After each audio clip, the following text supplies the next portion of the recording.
Welcome to Comic Power. I am your host, Comic Killer 72.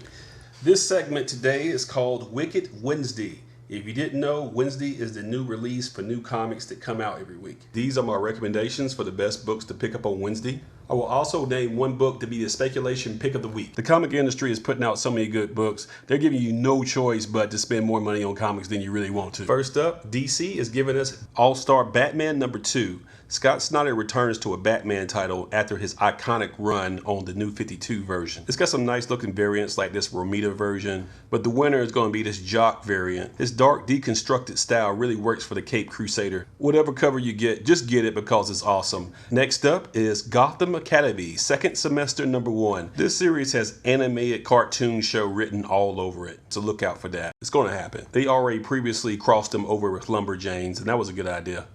Next up is the Suicide Squad #2 on the reboot with Rebirth, and it looks fantastic because it's drawn by Jim Lee. He is a real big legend in this business of comics. Unfortunately, he's a pretty lousy writer, so they gave that job over to Rob Williams, who's famous for writing Unfollow, which is critically acclaimed. So there you have it. You have an expert artist and an expert writer on the Suicide Squad. You couldn't ask for more. Next up is Doom Patrol #1, and what is perhaps the worst comic book cover I've ever saw in my life. The variants like this Babs Tarr variant looks much better. The Doom Patrol made their debut way back in 1963, and a lot of comic historians say that the X-Men ripped them off because the leader was an older man in a wheelchair guiding some teen superheroes. So despite this very looking weird cover on the main issue of #1, I would go ahead and pick it up to see where they go with this. Next up is Deathstroke #2. This character has been getting a lot of love lately because he's been confirmed to be the villain in the upcoming Batman live-action movie. Because I'm Batman! Yes, he is, the greatest comic book character ever created. For now, let's explain a little bit more about the Deathstroke character.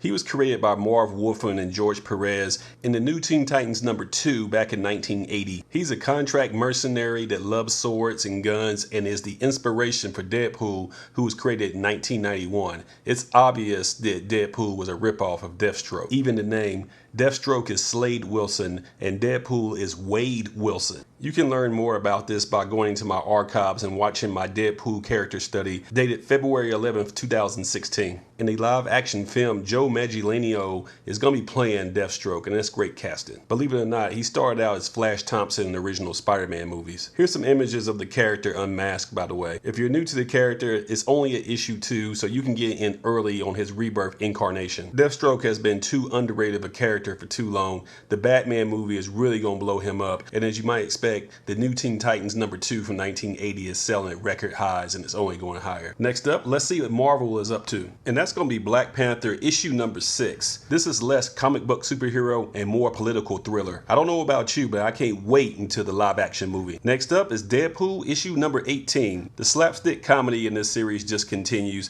They also have this Defenders variant, which looks pretty good too, with Jessica Jones and Luke Cage. Next up is Spider-Man issue #8. This is the Miles Morales title and not the Peter Parker one. Miles and his other teenage superhero friends Nova and Miss Marvel are becoming disillusioned. They're about to form their own splinter group called the Champions, and that comic series drops in October. Spider-Man #8 also has this cosplay variant, which looks pretty impressive. If your local comic store is selling this for cover, it's a good pickup. Next up is our report on independent comics and small publishers.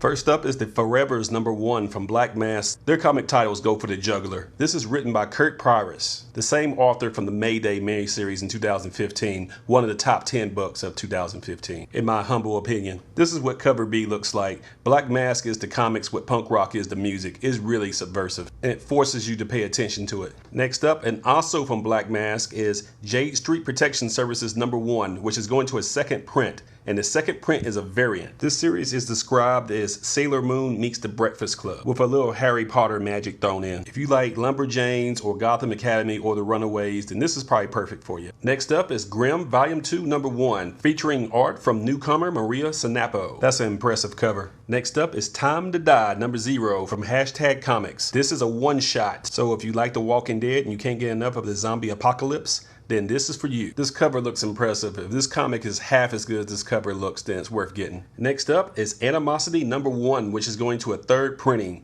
This book may be the breakout hit of 2016. Produced by new publisher Aftershock Comics. One day out of the blue, the animals start to talk and they start to view the humans as their oppressors and seek revenge. The story is told through the eyes of a little girl and her dog who stays loyal to her human. It kind of reminds me of the Planet of the Apes or something like that. The highly anticipated issue number 2 also drops this week. The speculation market loves this book. Issue number 1 first print sells for about $10 right now, and the 1 in 10 variant is selling for about $20. It's only going to go up as long as the publisher keeps up its quality because the print run is very, very thin. Next up, there's 3 strong releases from Dark Horse Comics this week. Starting with Strain Mr. Quinlan, Vampire Hunter number 1. Wow, that's a mouthful. This is part 1 of a 5-part miniseries. It's a story of vampires told in the time of ancient Rome. Vampires are bloodthirsty and the Romans were too, so it's a good fit. Next up is Briggs Land number 2, another highly anticipated follow-up. It's the story of an anti-government secession movement that wants to lead the United States. The wife of the leader's movement wants to wrestle control from her incarcerated husband. And there are splinter groups within the movement that does not want a woman leader. So they're fighting each other while at the same time they're fighting the government. This series has already been optioned as a TV show on AMC. So here's your chance to get in early on the ground floor. Next up is the speculation pick of the week.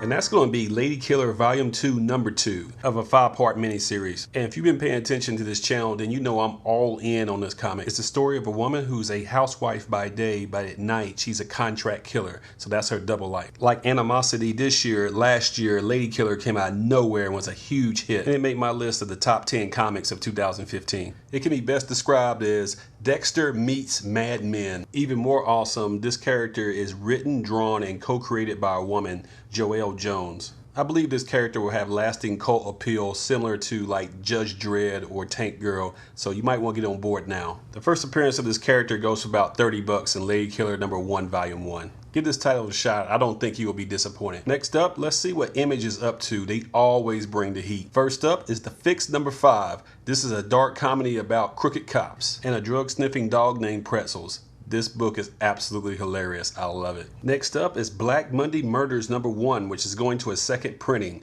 This is from the master writer Jonathan Hickman, who's one of the best long arc writers in comics. It's about magic, the occult, and organized crime all mashed up into one story. Also going to a second print is Spawn Kills Everyone. It's a spoof comic from Todd McFarlane in which a miniature Spawn goes to a Comic-Con and kills all the other superheroes. And trust me, this book lives up to its name. Next up is Hadrian's Wall number 1. This is a murder mystery whodunit in outer space. This is the first issue of an 8-part miniseries.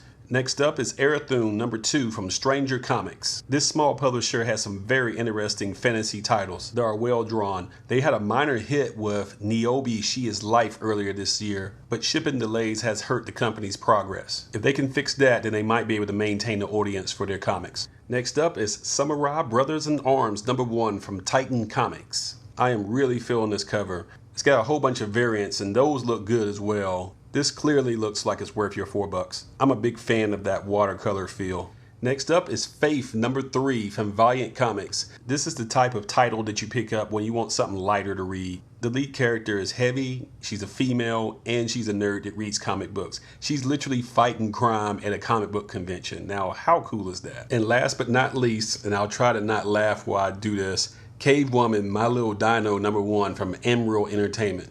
It's fun to see that titles like this still exist. They're like campy 1950s B-movie type of material. The question is, can you make the breast any bigger? Yeah, we can. But seriously though, look at this art. It looks fantastic, even if it is cheesy and objectifyingly sexist, but that's the whole point, to not be politically correct. But if DC Comics can publish this, then Emerald can publish this. This publisher is having a lot of fun. They're even offering this original interior artwork on eBay for $150. I'm not making this up. I'll put the link in the description. That's about it for today. Thank you for watching Wicked Wednesday, where I review all the new comic books for New Comic Day. Be sure to follow my blog at comicpower.net. On social media, follow me at facebook.com/comicpower.net and comicpower-universe.tumblr.com. And don't forget twitter.com/comicpowersub. I also sell comics on eBay at this link. This is Comic Killer 72 for Comic Power saying bye-bye.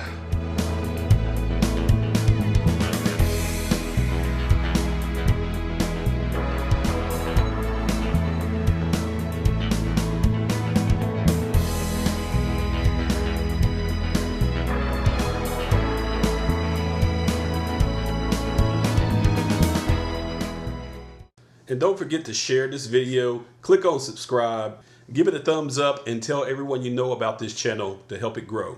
Thank you for your support.